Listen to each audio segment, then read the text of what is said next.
Where do you think you're going? Bello's voice was cold and commanding.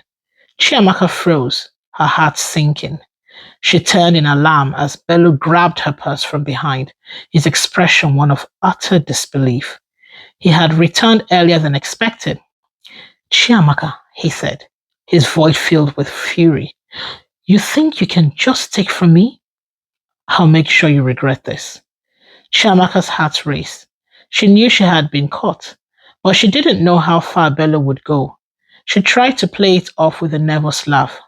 Bello, darling, I don't know what you're talking about. Don't lie to me, he snapped, his grip tightening on her handbag. You've taken something that isn't yours, and you're now going to pay for it. Chiamaka's eyes darted around the street, afraid to draw undue attention to herself. She was forced to follow Bello back into the building. She feared being as some curious passerby on the street had started to approach. As soon as they got to the door of the building, Bello ordered his security details to grab Chiamaka at once. The two guards swiftly took hold of her and marched her to the back of the building as people looked on in wonder. They dragged her to a waiting van as Chiamaka pleaded with them not to take her to the police. The men pushed her in and got in as well, sitting on either side of her while they waited for Bello to make some phone calls.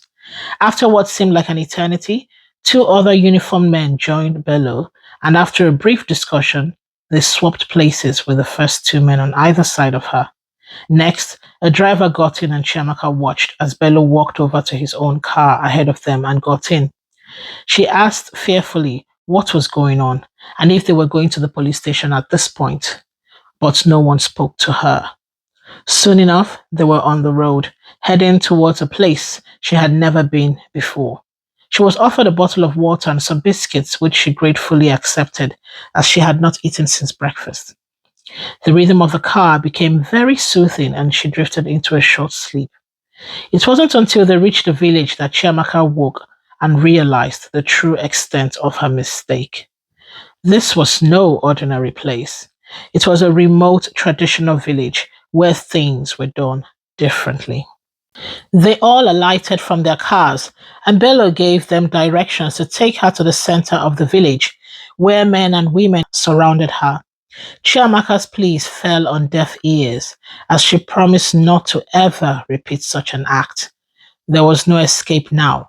Bello had handed her over to the people of his clan. What were they planning to do to her? Where was she? This was not a police station. Chiamaka tried to plead with them, but they were unmoved. They had never seen someone like her